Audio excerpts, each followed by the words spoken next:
choice. Not the only choice, by a long shot, but a very good choice for all the reasons I mentioned earlier, because of the value of gold. You know, it's high value in small areas, it's measurable, it's non-perishable, all of these things. And historically, people have always gone to gold and silver as a storehouse of value during crisis. It's always worked. It's always worked. And so we have high anticipation that it would work even in our lifetime. So I recommend it highly. But when you're going into bullion, let's get clear on what that means. Bullion means a collection of the precious metal that has no collector's value to it. It's not a numismatic. Numismatics are a different breed. Those are coins which are rare. And in addition to the content of the metal, they have a value in terms of the collectible quality, how rare it is, how much it's sought after by collectors. And when you come to the point of deciding between buying bullion coins or bars of gold or silver, or collectibles, numismatics, you will be confronted with the claim, and I believe it's a true claim, by the way, that the value of numismatics goes up greater than the value of bullion when you're looking at the broad picture of inflation. Collectibles go up a little bit more, percentage-wise, than the underlying bullion. So in that sense, it would make sense to invest in collectible coins, because even more value in smaller space. The other side of that coin, if I could use a bad analogy, is that in times of crisis, numismatics have practically no value at all in terms of their numismatic value. If you need to pay off a guard at the border, he doesn't care whether you've got a collectible coin or not. Wouldn't know it if he saw it. He only cares about the gold content. So in times of crisis, people only care about the underlying bullion value of the coin. So that's something to consider. Another thing to consider is if you're going into numismatics, you really should, I cannot emphasize this enough, you should become an expert yourself. Do not depend on the opinion of others, especially dealers who are selling it to you, because they have a tendency to inflate the value of that particular coin. And I cannot tell you how many times I've run into people who have bought these relatively rare coins and paid a pretty good premium for them. And then when it came time to sell them because they had to, they find out then that they way overpaid. The coin wasn't that rare at all. And they paid too much for it, and they cannot get it out. So that's a danger. If you're going to go into numismatics, you better become an expert yourself so that you can look at a coin. You've read all the manuals, all the catalogs. You've studied the price fluctuations from week to week, and you know for sure what the value of that numismatic coin is. Now, the same thing can be said about other forms of assets, such as art. The very wealthy people like art because I guess it has some prestige to it, but also it has great value in small quantities. I mean, you can buy an original piece of the work of the masters, and you've got something that's worth millions and millions of dollars that's just a little thin canvas, the frame, even without the frame. And so that's an excellent investment if you have a lot of money. But in that case, you better also be an expert. Of course, if you're that wealthy, you could probably afford to lose a little money now and then, but you better know the value, because the wealthy people do get ripped off on imitations or being told that this particular piece of art is worth more than it really is, and so forth. And then, having acquired this art, or this statuary, whatever it is, now you've got to safeguard it. And the people that do have art collections usually have vaults, like bank vaults, sometimes even more like bank vaults, to store this stuff in. Air conditioning and guards and thick steel walls and alarm systems and all that sort of thing, because they know they're the target for thieves.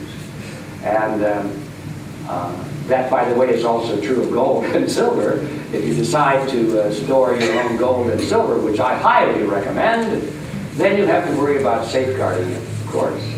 And I wouldn't, if you have a lot of gold or silver, I wouldn't tell too many people about it. And especially I wouldn't tell them where you keep it. That's obvious. And somebody suggested brakes the other day, and of course banks are happy to hold your valuables, but I wouldn't trust a bank vault, because we know already, our experience has been that when the government issues a decree and they want to examine your private stuff, all they got to do is just go to a bank, which is in the system, and the bank will lock your safety deposit box from you, lock you out. It's happened before, and I would expect that to happen again in the future. So you do have to worry about where you're going to keep your gold or your silver, and sometimes the issue comes up, well, should we put it in some kind of a depository where they'll give you a piece of paper and say, you can get it, we'll guard it, and it's always there, and we can show you pictures of it, and all of that sort of thing. And you know, I think in most cases that's okay. But I don't know which of the cases are not okay. There are some that are not okay, and I don't know which ones they are. And you never know until it's too late. So if you really want to be super cautious, I would not trust any holding anybody else, no firm, no individual, to hold the gold unless it was myself or somebody very, very close to me. But now you do have to worry about safeguarding, and that's the downside. And another caution, people say, oh, I know where I'll put it. I'll put it where they'll never find it. I know, I saw something in the paper the other day, said if you get a vault, a floor vault, and you get a jackhammer, and you jackhammer out the cement in your floor, in the closet, let's say, you put it in there and then cover it with carpeting, nobody will ever find it. Well, it turns out that's one of the first places that professional crooks look, because they know about that. And secondly, who's going to do it? Unless you run a jackhammer, you've got to hire some workmen to do it. And these guys know exactly what you're going to put in there. It's a problem. If you're going to do that, you better learn how to run a jackhammer and do some cement work and all that sort of thing. Don't trust these professionals. First time I ever opened up a little office in Westlake Village, California, I was really struggling for money, and these guys came by and they said, you got a nice place here. You know, we run an alarm service, a security service, and we'd like to protect your facility against burglars. And I said, well, that's nice. That sounds good. I don't think I can afford it. They said, well, let's see how much it would cost. Can we look around? And I, like a dumb, said, yeah, look around, you know. So they looked around, they saw everything I had, where it was, they checked the thickness of my walls, they saw the locks I had, they wrote it up, gave me a price quote, which they probably knew I wouldn't be able to afford. 1 week later, I was broken into, and they got all my goodies. I know it was these guys. They're professionals. They run a security service, kind of like the government. They're protected. So anyway, I'm throwing all these things out at you because I know you thought a lot of these things yourself, but we're putting them all together today. And when you finally make your decision, you've thought it all through, and you know exactly where you're going to put this gold and silver, and you're also going to take steps to secure it. Let's go back to the choices. I got off the track there. I went from bullion to numismatics to art. Let's go to diamonds. I think I mentioned that earlier. All of the rare gems are excellent forms of investment if you are an expert yourself. You almost have to be in the business. This is for professionals. You have to be able to look at a stone, or at least have a lot of professional assistance to evaluate that stone. And again, if you need money in a hurry, people are not interested in cashing in gems when they don't know whether they're even real or not. So you all know the story of somebody who spent a lot of money on a valuable piece of jewelry, and then a crisis has come in the family, and they had to cash it in, and they were very disappointed. They probably got 20% of what they thought it was worth. So that's the problem with all of these collectible things, whether it is jewelry or art or numismatics. You really almost need to be a dealer yourself. Inventories, I've already mentioned. What more can I say? I think inventories are a great thing to have. Probably would depend on your interests. If you're